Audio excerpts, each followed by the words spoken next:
আমরা আজ আলোচনা করব টাইম ভ্যালু অফ মানির পার্ট 2 নিয়ে। পার্ট 2 তে আমাদের আলোচনার বিষয় হলো আমাদের যে নরমাল সূত্রসমূহ আছে, এই নরমাল সূত্রসমূহ আমরা কিভাবে প্রয়োগ করতে পারি এবং কি কি ধরনের অঙ্ক আসতে পারে তা নিয়ে। আমরা আজ আলোচনা করব মূলত কম্পাউন্ড ইন্টারেস্টের সূত্রসমূহ নিয়ে এবং সিম্পল ইন্টারেস্টের সূত্রসমূহ নিয়ে। কম্পাউন্ড ইন্টারেস্টের বেলায় আমাদের যে সূত্র আছে এটিকে আমরা দুই ভাগে ভাগ করেছি। একটি হচ্ছে বছরে একবার সুদ গণনা করা হলে একভাবে, আবার বছরে একাধিকবার সুদ গণনা করা হলে আরেকভাবে। বছরে একবার সুদ গণনা করা হলে এখানে এম থাকবে না, জাস্ট নর্মাল সূত্র future value equal to present value into 1 + i whole to the power n। এই যে প্রেজেন্ট ভ্যালু এটা আছে, এটির সাথে গুণ আকারে আছে। আমরা চাইলে এই প্রেজেন্ট ভ্যালুকে রেখে শুধুমাত্র 1 + i whole to the power n, এই যে গুণ আকারে যেটি আছে এটিকে আমরা এই পাশে পাঠিয়ে দিলে কিন্তু ভাগ হয়ে যাবে। এই যে future value divide by 1 + i whole to the power n। তাহলে যদি এটি সমান এটি হয় তাহলে এটি সমান এটি হবে, জাস্ট উল্টিয়ে দিলে আমরা নতুন সূত্র পেয়ে যাব। এটা হচ্ছে আমাদের প্রথম সূত্র, এটা হয়ে গেল আমাদের দ্বিতীয় সূত্র। একটি ফিউচার ভ্যালু সূত্র, একটি প্রেজেন্ট ভ্যালু সূত্র। আবার এইখানে আমাদের যদি ইন্টারেস্ট বের করতে হয় তাহলে ফিউচার ভ্যালু থেকে প্রেজেন্ট ভ্যালু বাদ দিলে আমরা ইন্টারেস্ট পেয়ে যাব। এখন যদি বছরে একাধিকবার সুদ গণনা করা হয় তাহলে আমাদের এম এর আবির্ভাব ঘটবে, এম থাকবে। এম হচ্ছে বছরে কতবার সুদ গণনা করা হয় বা কতবার সুদ দেওয়া হয়, কতবার কম্পাউন্ড হয়। এটির দুইটি কাজ এম এর, একটি হচ্ছে যেখানে আই থাকবে এটিকে এম দিয়ে ভাগ দিয়ে দিব, যেখানে এম থাকবে এটিকে এম দিয়ে গুণ দিয়ে দিব। এখন এই সূত্র দুইটিকেই আমরা জাস্ট আই এর নিচে এম বসাই দিলাম, এম এর সাথে এন গুণ করে দিলাম, এই এম এন গুণ করে দিলাম, আই এর নিচে এম বসিয়ে দিলাম। এই সূত্র থেকে এই সূত্র, প্রথম সূত্র থাকলে প্রথম সূত্র, এইভাবে আমাদের হয়ে গেল। এবার যদি এম থাকে তাহলে আমাদের আরেকটি কাজ করতে বলা হয় অঙ্কে, এটা হচ্ছে ইআইআর বের করার জন্য। ইআইআর অর্থ হচ্ছে ইফেক্টিভ ইন্টারেস্ট রেট। এটি একটি আলাদা সূত্র আছে, এটির সাথে শুধু এম এর সম্পর্ক। এম থাকলে মানে বছরে একাধিকবার সুদ গণনা করা হলে একমাত্র ইফেক্টিভ ইন্টারেস্ট রেট বের করা সম্ভব বা কার্যকরী সুদের হার বের করা সম্ভব। ইআইআর সূত্র হচ্ছে 1 + i/m whole to the power m -1। এটা হয়ে গেল আমাদের ইআইআর এর সূত্র। এবার আমাদের সিম্পল ইন্টারেস্টের যে সূত্রসমূহ আছে এই সূত্র তো আমরা আগের পার্টে আমরা দেখেছি। Future value equal two P plus pin, এবং এখানে ইন্টারেস্ট হচ্ছে শুধুমাত্র এই অংশটুকু PIN এটি। এখন আমরা একটু দেখব যে এই সম্পর্কিত অঙ্কসমূহ।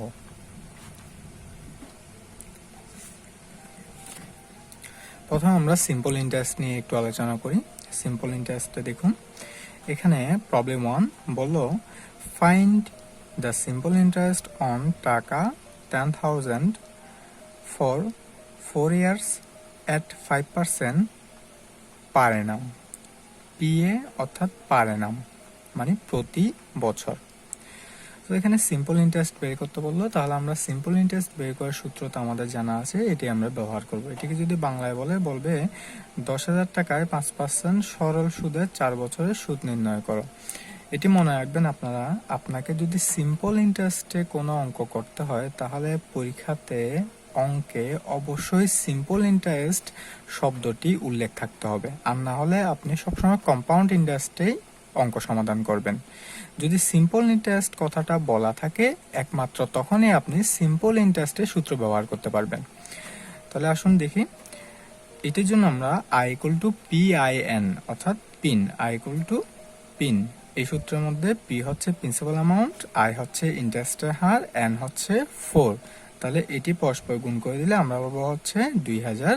এটি হচ্ছে আমাদের আনসার। অর্থাৎ এখানে আমাদের 10,000 টাকার উপর 5% সুদে 4 বছরের জন্য সুদ হবে 2000 টাকা। এটি হচ্ছে আমাদের আনসার।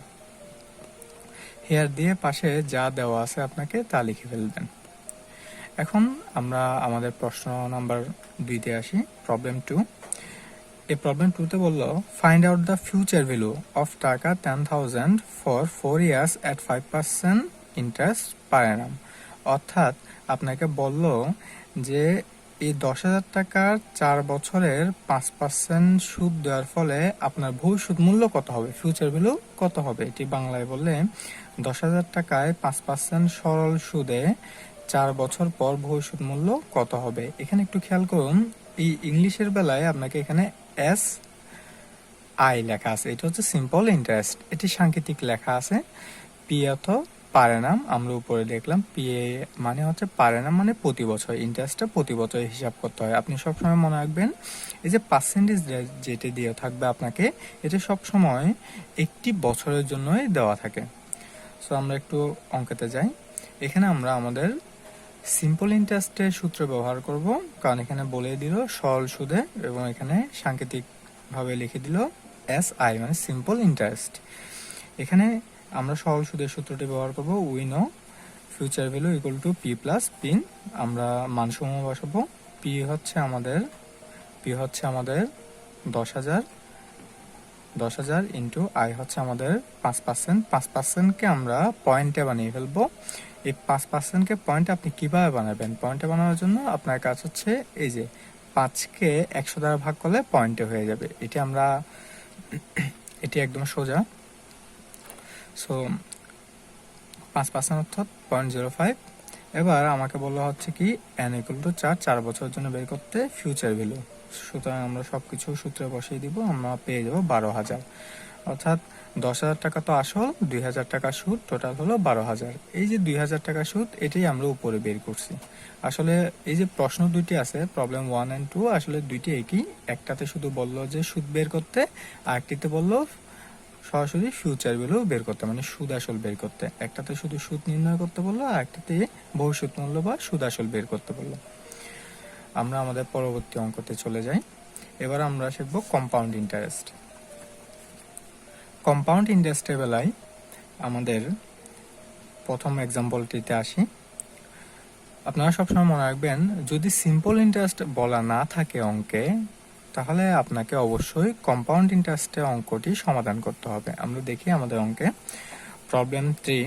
এখানে বলল find the compound value of 10,000 for 4 years at 5% interest পার অ্যানাম।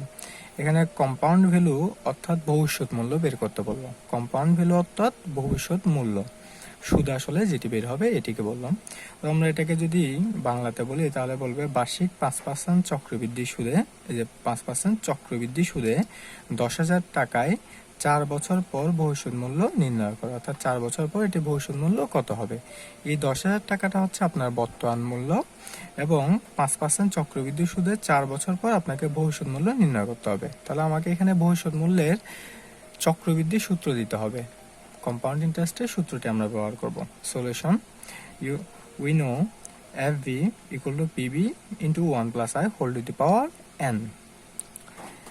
এখানে একটু খেয়াল করুন, এখানে কিন্তু বলা হয়নি যে এক বছরে একাধিকবার সুদ গণনা করা হবে। এখানে বলছে সুদটা দেওয়া হবে পার অ্যানাম, প্রতি বছরে, মানে এক বছরে একবার করে গণনা করা হয়। এজন্য আমরা এক বছরের, এখানে কিন্তু m নেই, mটা নাই।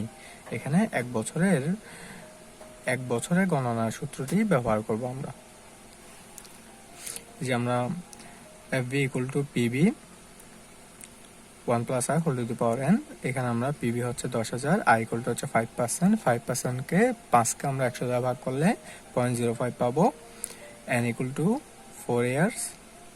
FB এটাই আমাদের নির্ণয় করতে হবে। এখন এই FB equal to PB into 1 plus I whole to the power n, এখানে আমরা সূত্রসমূহ বসিয়ে সূত্রের যে মানসমূহ আছে প্রত্যেকটির মানসমূহ বসিয়ে দিব এবং আমাদের আনসার আমরা পেয়ে যাব। PB ইকুয়াল 10,000, 1 তো সূত্রের, I ইকুয়াল টু 0.054। এই যে 1 এর সাথে আমরা 0.05টি যোগ করে দিব, 0.05 ভিতরে যোগ করে দিব এবং ক্যালকুলেটর আমরা 1.05 এর উপরে আমরা 4 পাওয়ার দিব এবং গুণ করে দিব আমরা 10,000 এর সাথে। তারপর আমরা পেয়ে গেলাম 12,155.06। এটাই আমাদের আনসার। এখন একটু খেয়াল করুন, আমি 10,000 টাকা আমাদের বর্তমান মূল্য, আর ফিউচার ভ্যালু কত হলো? ফিউচার ভ্যালু হলো 12,155.06। তাহলে সুদ কত? সুদ হচ্ছে বাকি 2,155.066। এটিও আমাদের বের করতে বলতে পারে। বলবে এভাবে also find out the interest, মানে ইন্টারেস্টটা বের করতে, মানে শুধুমাত্র ইন্টারেস্টটা নির্ণয় করতে বলতেছে এখানে, সুদ নির্ণয় করো। যদি এভাবে বলে তাহলে আমাদের কাজ হচ্ছে কি future value minus present value. তো ফিউচার ভ্যালুতে আমরা নির্ণয় করলাম 12,155.06, এই 12,155.06 মাইনাস 10,000, তাহলে সুদ কত আমাদের? 2,155.06। আশা করি আপনারা বুঝে গেছেন। দেখে আমরা আমাদের পরবর্তীতে চলে যাই। পরবর্তীতে আমরা শিখব যদি এক বছরে একাধিকবার সুদ গণনা করা হয় তাহলে কিভাবে আমরা অঙ্ক সমাধান করব। দেখুন, বছরে যদি একাধিকবার সুদ গণনা করা হয় তাহলে এই ক্ষেত্রে এম এর আবির্ভাব ঘটবে, এম এর আগমন ঘটবে।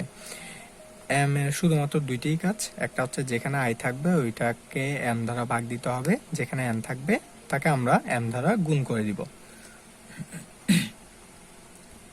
প্রবলেম 4, এখানে একটু দেখি আমরা কি বললো। Find the future value of টাকা 10,000, অর্থাৎ বললো যে ভবিষ্যৎ মূল্য নির্ণয় করতে 10,000 টাকার for 4 years at 5% interest rate, অর্থাৎ 10,000 টাকার আমাকে ভবিষ্যৎ মূল্য নির্ণয় করতে হবে। কতদিন পর ভবিষ্যৎ মূল্য? 4 বছরের পর। 5% ইন্টারেস্ট রেট, 5% ইন্টারেস্ট রেটে। Interest is paid quarterly. এই যে এই জায়গাটির মধ্যেই বলা হলো যে বছরে কয়বার সুদ গণনা করা হয়। দেখুন এখানে বললো যে interest is paid quarterly. Quarterly বলতে বোঝা হচ্ছে আপনার 3 মাস পর পর সুদ দেওয়া হবে। ত্রৈমাসিক, কোয়ার্টারলি অর্থাৎ ত্রৈমাসিক, মানে 3 মাস পর পর সুদ গণনা করা হয়। আচ্ছা, বছরে হচ্ছে 12 মাস, 3 মাস পর পর যদি সুদ গণনা করা হয় তাহলে এক বছরে কয়বার সুদ গণনা করা হবে? দেখুন 3 মাস পর পর যদি গণনা করা হয় তাহলে 3 4 12, তাহলে 4 বার গণনা করা হবে এক বছরের সুদ। সো আমাদের এখানে এম কিন্তু আছে, এম অর্থাৎ বছরে কয়বার সুদ গণনা করা হয়। এই যে বলো ইন্টারেস্ট ইজ পেইড কোয়ার্টারলি, মানে 3 মাস পর পর সুদ গণনা করা হবে, সুদ পরিশোধ করা হবে। এখন আমরা বাংলাতে যদি এই অঙ্কটি বলা হয় তাহলে কি বলবে দেখুন। 10,000 টাকার 5% সুদে 4 বছরের ভবিষ্যৎ মূল্য নির্ণয় করো। ত্রৈমাসিক সুদ পরিশোধ বা হিসাব করা হয়, অর্থাৎ ত্রৈমাসিক অর্থাৎ 3 মাস পর পর হিসাব করা হয়। এখন এইভাবে বিভিন্ন কথা বলতে পারে, ত্রৈমাসিক বলতে পারে, আপনার দ্বিমাসিক বলতে পারে। এখন এরকম কতভাবে বলতে পারে আমরা প্রথমে এটা একটু জেনে নিই। এখন আমরা এখানে একটা ছোট একটা চার্ট করছি। যদি বলা হয় আপনাকে হাফ ইয়ারলি অর্থাৎ সেমি অ্যানুয়ালি অর্থাৎ অর্ধবার্ষিকী অর্থাৎ বছরে অর্ধেক সময় দিবে, মানে 6 মাস পরে। 6 মাস পরে যদি দেয় তাহলে আপনার বছরে কয়বার সুদ দিতে পারবে? 2 বার সুদ গণনা করা হবে। 6 মাস পর একবার আর 6 মাস পর একবার, তাহলে বছরে কয়বার? 2 বার, তাহলে এম এর মান হবে 2। যদি বলা হয় কোয়ার্টারলি অর্থাৎ 3 মাস পর পর, 3 মাস পর পর হলে 3 মাস পর যদি আমরা দিতে থাকি তাহলে বছরে 4 বার সুদ দেওয়া যাবে, বা ত্রৈমাসিক হলে 4 বার। মান্থলি অর্থাৎ মাসিক, যদি মাসিক সুদ দেওয়া হয় তাহলে 1 মাসে একবার করে 12 মাসে 12 বার। যদি বলা হয় বিমান্থলি অর্থাৎ হচ্ছে দ্বিমাসিক, 2 মাস পর পর সুদ দিবে। যদি 2 মাস পর পর সুদ দেয় তাহলে বছরে কয়বার সুদ দেওয়া যাবে? 6 বার। 2 মাস পর পর 6 বার দেওয়া যাবে, তাহলে এম এর মান হবে 6। আর উইকলি বললে আপনার এম এর মান হবে 52। সাপ্তাহিক, এক বছরে কয় সপ্তাহ? 52 সপ্তাহ। যদি বলা হয় ডেইলি বা দৈনিক তাহলে বলা হবে আপনার এম ইকুয়াল টু 365 থাকবে। এবার আমরা যেহেতু জেনে গেলাম যে কোয়ার্টারলি অর্থাৎ যে ত্রৈমাসিক বা 3 মাস পর পর সুদ দেওয়া হবে, তাহলে বছরে 4 বার সুদ দেওয়া হবে। তাহলে আমরা বুঝে গেলাম যে এখানে যে এম এর মানটি আছে, যে কোয়ার্টারলির যে এম এর মানটি আছে, এই এম ইকুয়াল টু হচ্ছে আমাদের 4। এখন আমরা আমাদের সূত্র প্রয়োগ করব। আমাদের বললো ভবিষ্যৎ মূল্য বের করতে, তাহলে আমরা ফিউচার ভ্যালু সূত্র দিব। এক বছরে একাধিকবার সুদ গণনা করা হয় বিধায় এখানে এম আছে। এম এর কাজ হচ্ছে আই কে এম দ্বারা ভাগ দেওয়া, এন কে এম দ্বারা গুণ দেওয়া। এবার কাজ হয়ে গেল, আমরা সূত্র দিয়ে দিলাম। এবার আমরা আমাদের মানসমূহ বসাবে ফেলবো। প্রেজেন্ট ভ্যালু হলো 10,000 টাকা। 1 সূত্রের আই হলো 5% বা 0.05, এম হলো 4, এম এর মান হবে 4, কেন কোয়ার্টারলি তাই। 4 বছর এবং গুণ 4, এই 4 হচ্ছে প্রথম যে 4টি আছে এটা হচ্ছে আমাদের এম এর মান, পরে যে 4টি আছে এটা হচ্ছে আমাদের বছরের বা এন এর মান। এখন আমরা এখানে এই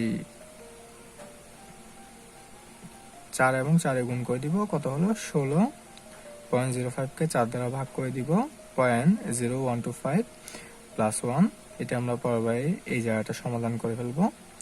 এবং আমরা যদি অঙ্কটি করে আসি ক্যালকুলেটরে, তাহলে আমরা পাবো হচ্ছে 12,198.90 টাকা। এটি হচ্ছে আমাদের আনসার বা ভবিষ্যৎ মূল্য। এখন একটু খেয়াল করে দেখুন, এখন যে অঙ্কটি করলাম এই অঙ্কটি আসলে আগের অঙ্কটি, একদম সেম আগের অঙ্ক। আমি আপনাকে একটু দেখি যে এই যে দেখুন, এই অঙ্কটি কিন্তু আসলে একই অঙ্ক। এখানেও বলা হচ্ছে আপনার ভবিষ্যৎ মূল্য বের করতে হবে 10,000 টাকা 4 বছর পর 5% সুদে। এখানেও আমাদের সেম কথা বললো, 10,000 টাকা 4 বছরে 5% সুদে আমাকে ভবিষ্যৎ মূল্য নির্ণয় করতে হবে। পার্থক্য হলো এইখানের মধ্যে আপনাকে কোয়ার্টারলি কথাটি বলা নাই বা ত্রৈমাসিক সুদের কথাটি বলা নাই। এখানে আপনার বলা আছে যে ইন্টারেস্ট ইজ পেইড কোয়ার্টারলি। এখন দেখুন যে এই জায়গার মধ্যে যখন আমরা ভবিষ্যৎ মূল্যটি নির্ণয় করলাম, তখন আমরা ভবিষ্যৎ মূল্য পেলাম হচ্ছে, যখন কোয়ার্টারলি ছিল না তখন ভবিষ্যৎ মূল্য ছিল 12,155.06, কিন্তু এখানে হয়ে গেল 12,198.90। এখন এই যে একটু বেড়ে গেল না, দেখুন তো, এখানে হলো 12,155 আর এখানে হলো 12,198, একটু বেড়ে গেল। এই যে বাড়লো, কেন বাড়লো, এই কেন বাড়লো এই প্রশ্নটির যে উত্তরটি আছে এটি দিবে হচ্ছে আপনাকে ইআইআর। মাঝে মধ্যে এই ধরনের অঙ্কে আপনাকে ইআইআর নির্ণয় করতে বলা হয়ে থাকে। ইআইআর সবসময় বছরে যখন একাধিকবার সুদ দেওয়া হবে ঠিক তখনই আপনাকে এই ইআইআর বের করতে বলতে পারে। ইআইআর অর্থ হচ্ছে ইফেক্টিভ ইন্টারেস্ট রেট। এটি যখন আমরা বের করবো, দেখুন এটি সূত্র হচ্ছে 1 plus I by M whole to the power N minus 1।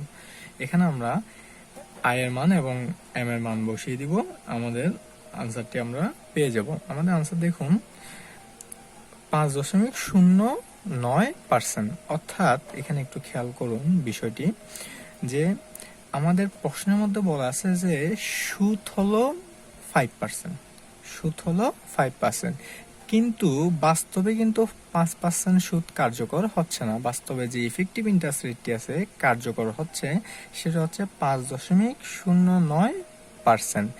এই যে 5.09%, এই যে 0.9% যে অধিক কার্যকর হচ্ছে, এই জন্যই এই ক্ষেত্রে আমরা একটু অধিক টাকা পাচ্ছি, ভবিষ্যতে আমরা অধিক টাকা পাচ্ছি। আমাদের আগের বারে এই আগের যে অঙ্কটি আছে এখানেও আপনার 5% ইন্টারেস্ট, এখানেও 5% ইন্টারেস্ট, তাহলে দুইটির তো আসলে ভবিষ্যৎ মূল্য সমান হওয়ার কথা, কিন্তু একটি জায়গায় কোয়ার্টারলি এই শব্দটি থাকার কারণে এখানে 5% বলা হলেও 5% আদলে কিন্তু কাজ করছে না। 5%-এর জায়গায় কাজ করছে হচ্ছে 5.09%। এই জন্যই আমাদের একটু আগের প্রবলেম 3 চেয়েও প্রবলেম 4-এ আমাদের একটু বেশি টাকা আমরা পেলাম। প্রবলেম এই যে দেখুন, প্রবলেম 3-তে দেখুন 12,155, কিন্তু প্রবলেম 4-এ 12,198। এই যে একটু বাড়লো কেন? কারণ হচ্ছে আমাদের পার্সেন্টেজও বেশি কার্যকর হচ্ছে।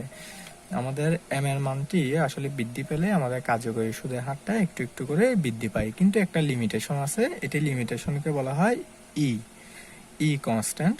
এটি নিয়ে আমরা পরের ক্লাসে আলোচনা করব।